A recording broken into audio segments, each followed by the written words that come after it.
Bienvenidos a Fuera de Plano, un podcast de historias con historia.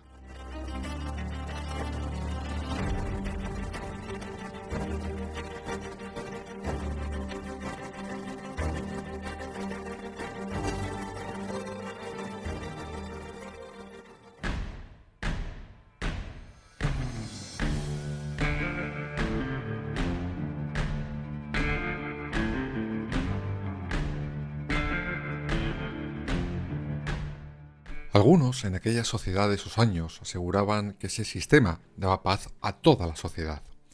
Algo casi bucólico que, por ejemplo, hemos visto en películas como Lo que el viento se llevó. La realidad, sin embargo, distaba mucho de esa imagen. Los esclavos afroamericanos, por ejemplo, no tenían esa paz.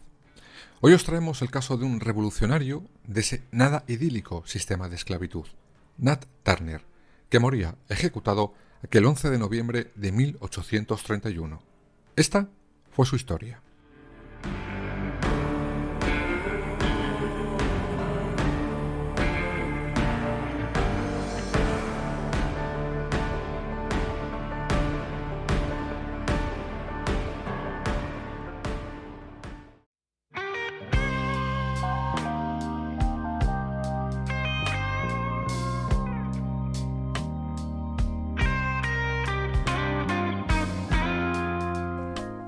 Como decíamos al principio de este capítulo, los que defendían en aquellos años, y por desgracia, algunos hoy también, ese sistema de esclavitud, tintaban la realidad de un color de rosa que no se corresponde para nada con la realidad. Según ellos, ese sistema mantenía la paz social entre razas y una convivencia pacífica. De hecho, decían que los esclavos negros eran felices de vivir en ese sistema. Ese sistema, aparentemente bucólico, se mantuvo incluso después de que el famoso presidente Lincoln promulgara el acta de emancipación. Sin embargo, si arañas un poco a la realidad de aquellos Estados Unidos, ves que esa realidad se daba de bruces con ese supuesto ambiente bucólico. El periodo de esclavos de Estados Unidos fue un periodo muy convulso. Los afroamericanos jamás llegaron a aceptar ese sistema de esclavitud. Lógico, ¿no? De hecho, los historiadores han cuantificado en más de 250 rebeliones a lo largo de 2 siglos por parte de esos esclavos que, según sus dueños, estaban más felices que un niño con una piruleta. Y sin lugar a dudas, la rebelión que alentó y protagonizó nuestro protagonista de hoy fue una de las más violentas e importantes.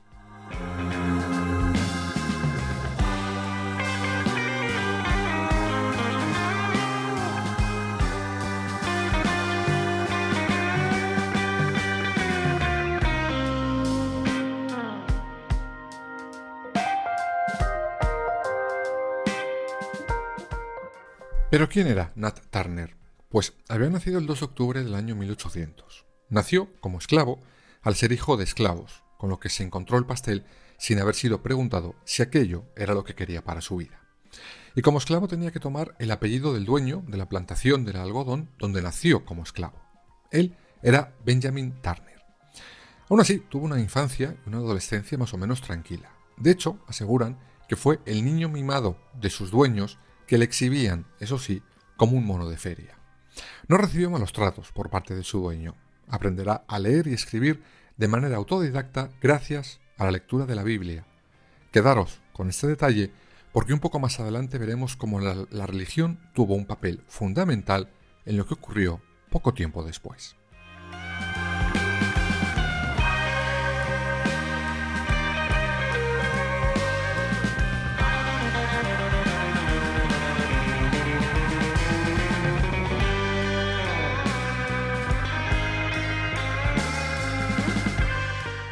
Sin embargo, a pesar de tener unos primeros años cómodos para ser esclavo, a los 21 años decide escaparse de la plantación de Turner. Será, eso sí, capturado poco después, pero su dueño no le castigará por aquella fuga. 2 años después, la plantación cambia de dueño y, por tanto, los esclavos también.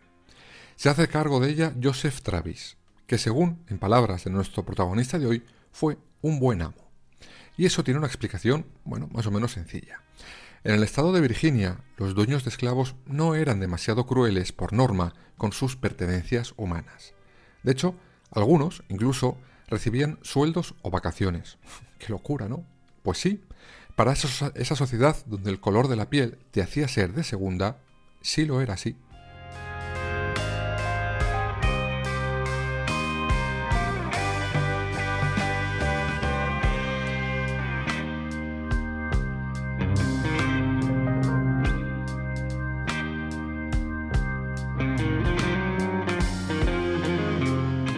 Como decíamos hace un rato, la educación religiosa tuvo un papel fundamental en la vida de Ned Turner. De hecho, su entorno familiar le atribuye, digamos, ciertos poderes casi místicos. Sí, como lo oís. Y todo por una supuesta herencia ancestral africana. De hecho, él mismo empezará a verse como un elegido de Dios para dar su mensaje en la tierra. Esto le hacía tener mucha importancia entre los suyos, incluso también entre los dueños de la plantación, que vieron en ese poder iluminado una buena forma de evangelizar a los esclavos de la plantación. Sin embargo, ni los suyos ni los dueños de la plantación calcularon bien esa especie de admiración. Pronto sucedió algo que cambiará el destino de todos, incluido, claro está, el de nuestro protagonista de hoy, Nat Turner.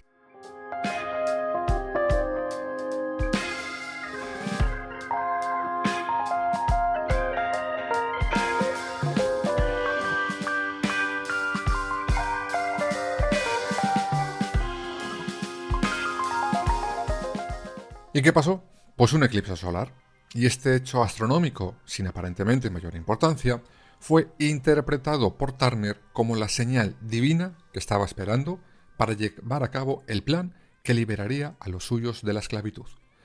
Ese eclipse solar tuvo lugar el 11 de febrero del año 1831, y 10 días después, el plan de Nat comenzó.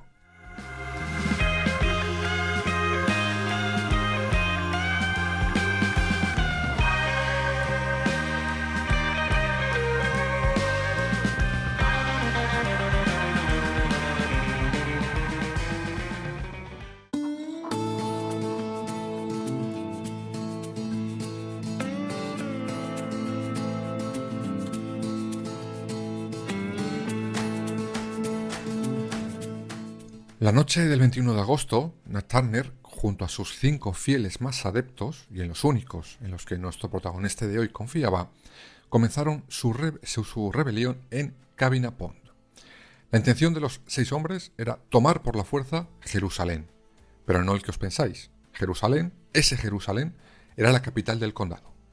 Para ello se arman hasta arriba y el plan era bastante sencillo: masacrar a todo hombre, mujer o niño blanco que se cruzaran por el camino. Así, sin más. Y comienzan por adentrarse en la plantación donde Turner estaba como esclavo. Allí encuentran a la familia Travis y todos fueron asesinados a hachazos.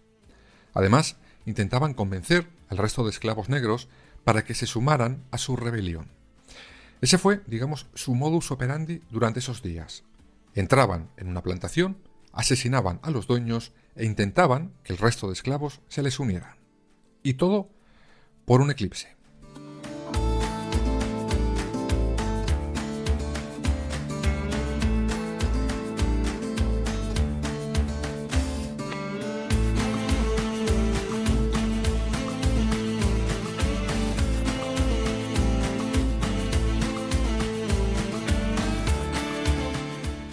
Existe cierta polémica sobre lo que ocurrió aquellos días por parte de Turner y los suyos. Las crónicas de la época le catalogan de loco perturbado religioso que masacraba sin pudor a hombres, mujeres o niños. A ver, es cierto que Turner y los suyos no tuvieron piedad, pero tampoco la tenían los blancos con sus esclavos al juzgarlos y castigarlos, ni antes de Turner, ni evidentemente después. El caso es que durante esos 2 días, 70 blancos fueron asesinados por Turner y sus colaboradores. Os podéis imaginar que al principio los dueños blancos estaban totalmente alucinados sobre lo que estaba pasando, pero una vez que fueron capaces de reaccionar, se formaron en grupos violentos que intentaban disparar a todo hombre negro que se acercara a su plantación. Aún así, Turner y los suyos en los siguientes 2 días consiguen liberar a casi otro centenar de esclavos. Por su parte, los blancos piden ayuda a la Guardia Nacional, quienes acaban por sofocar por completo la rebelión de los esclavos. Eso sí, Nat Turner logró escapar.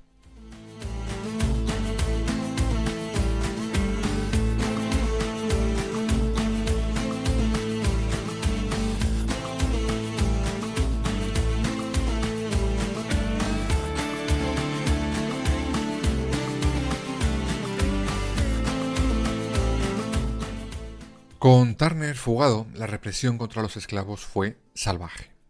Por ejemplo, 16 de esos rebeldes fueron directamente ahorcados. Otros cientos de esclavos fueron linchados por sus dueños, aún sin que muchos de ellos tuvieran nada que ver con esa rebelión. Pero era un aviso a navegantes. Todo esto corrió como la pólvora por todo el estado de Virginia, así como por el resto de estados del sur de Estados Unidos. Pero Turner seguía libre, eso sí, en malas condiciones.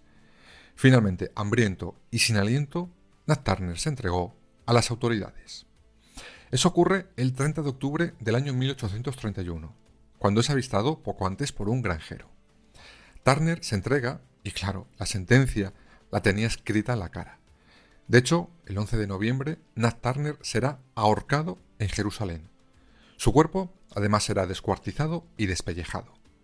Esto fue, digamos, otro aviso a navegantes. Si a algún esclavo se le ocurría volver a hacer algo así, ese sería su final. Pero, ¿la rebelión de Nat Turner consiguió algo? ¿Logró algo? ¿Cambió algo en la vida de los esclavos? Pues sí, pero no para bien.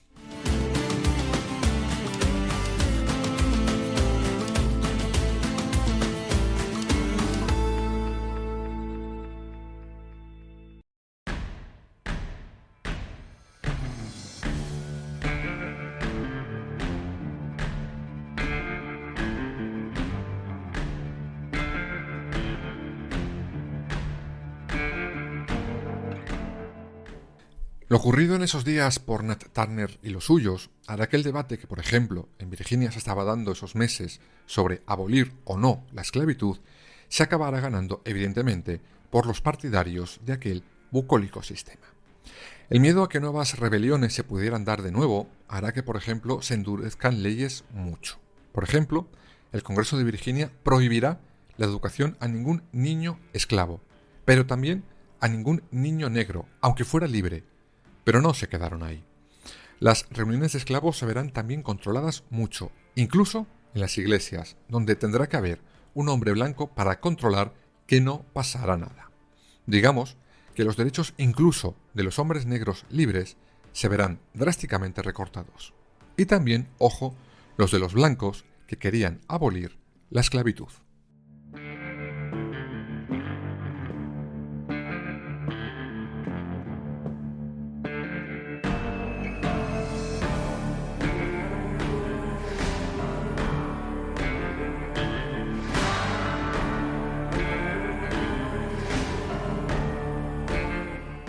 Por otra parte, en los estados del norte, todo lo ocurrido en los del sur hará que se fomente más la idea de abolir la esclavitud en esa parte del país. De hecho, se crea la New England Anti-Slavery Society, que es la primera asociación abolicionista de Estados Unidos. Esto, como es evidente, sería el germen de un conflicto entre ambas partes del país, que derivó, como sabéis, en la Guerra de Secesión, que ganaron los estados abolicionistas del norte. Pero eso es otra historia que se contará en su debido momento.